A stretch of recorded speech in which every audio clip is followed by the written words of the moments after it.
Whilst there are multiple disturbing interviews, some of the worst come from conversations with killers. So, from the woman who shot her own children, to the man who murdered a family. Join us.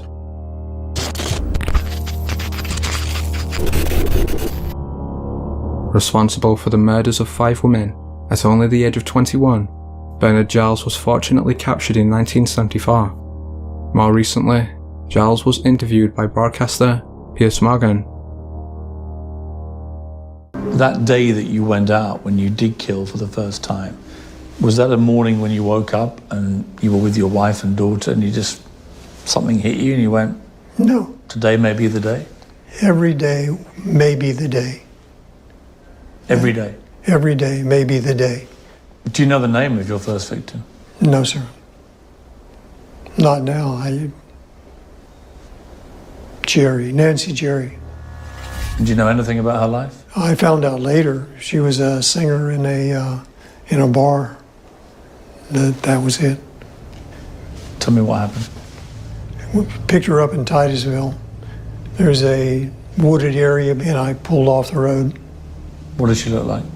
A little shorter than me, fairly well built, pretty but not particularly pretty, brown hair. That's about it. And at what point did she realize that you were going to harm her? Well, not necessarily that I was going to harm her, because most of them don't assume you're actually going to kill them. Most of them assume it's a rape or something like that. And what did you then do? I told her to get out of the car, and that's when she became afraid. Up to that point, I assumed that she thought it was just going to be a rape. I walked her over in front of a tree, and then I shot her. Just like that? Yes, sir. And what were you feeling as you did that?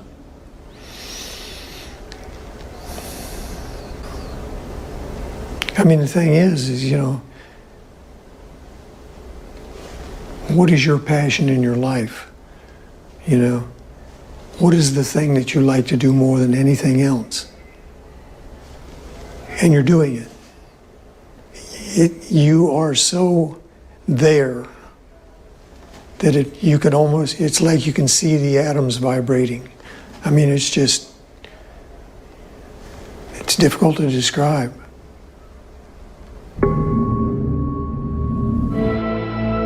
Soon after the killings, his wife and daughter left the trailer park and moved out of the state. He would never see them again. You lost a wife, you lost your daughter. I lost everything. You lost everything, yeah. And do you know what happened to your daughter? Have you ever heard from her? No, sir. How does that make you feel? What can you do with that? We had a picture there. Yep. What do you feel when you see your daughter? I don't know exactly.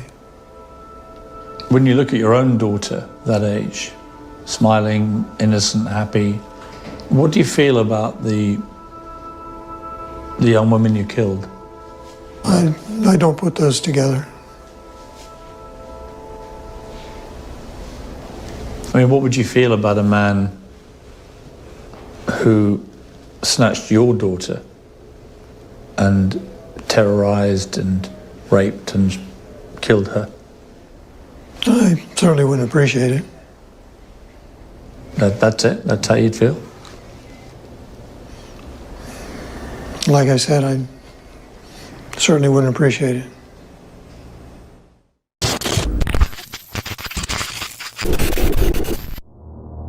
Believed to have killed around 70 people, 49-year-old Tommy Lynn Sells was executed in 2014. Years earlier, on November 18, 1987, he brutally murdered the Dardeen family. Sells had first overpowered the father, 29-year-old Russell, then severed his penis and shot him dead. After this, he'd raped Russell's wife, 30-year-old Elaine, before using a baseball bat to beat her and their 2-year-old son, Peter, to death. Finally, as the severity of the beating caused Elaine to go into labour, Sells killed their newborn baby girl.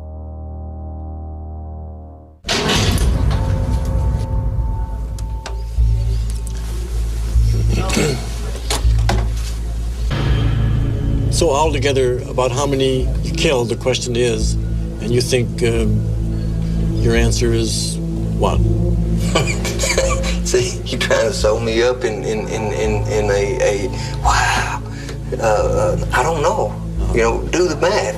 A couple, 3 year, 4 year, for 20 years. What does that add up to? 50 to 70. I'll go with that. Okay. Probably more.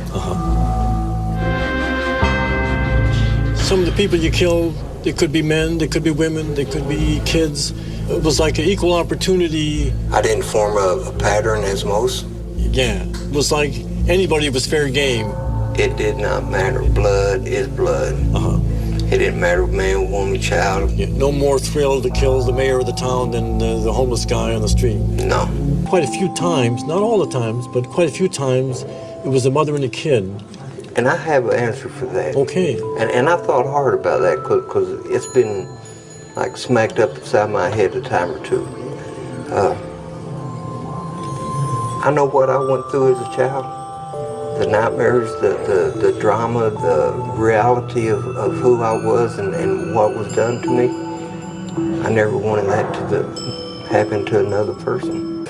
I had something against that person. And there was another person there that witnessed it. I didn't want them to carry that on their shoulder the rest of their life. Does that make sense? Yeah, you were putting out of the misery they would have had if they had to live through all that. That's the best I can answer it. If it was just a question of putting the other person, besides the one that you were targeting, out of the misery of having to live life with missing mama or missing, whoever, maybe you would have gone about it in a gentle way. Is there a gentle way? Yeah. Oh, how you know when they strap you to a gurney that everything inside of you just ain't burning up? In one case, Sells murdered an entire family, bludgeoning a pregnant woman, her 3-year-old, and her unborn baby to death. It's the sensation of the blood. It's the sensation tying that scarf around your neck and just watching your eyes. It's the sensation seeing that skin pull apart. It's sensation sticking that knife in and just pulling and knowing it's sharp enough to just go all the way up. Was there anything different the first time when you killed a person? Was there a different rush, a different feeling? That first one, I can still see it in slow motion. And each one after that became more... Speeded up? More routine. I can't find the dragon I'm chasing no more. Yeah. I can't find that rush, that same release of anger I felt that first time. So there was a release of anger? Oh, without a doubt. It's like busted a piece of glass and there's just little shivers all up in there. Sells seemed to feed off his own anger, of which there was no shortage. He became addicted to the release of this anger, which occurred through violent means. Paradoxically for Sells, evil for him was other people. Today, I might say, Tommy, Dr. Stone, he's okay. And tomorrow I might wake up and say, that bastard, he tried to slide a slip one in on me. You understand? I do. That's why there's this glass. You think?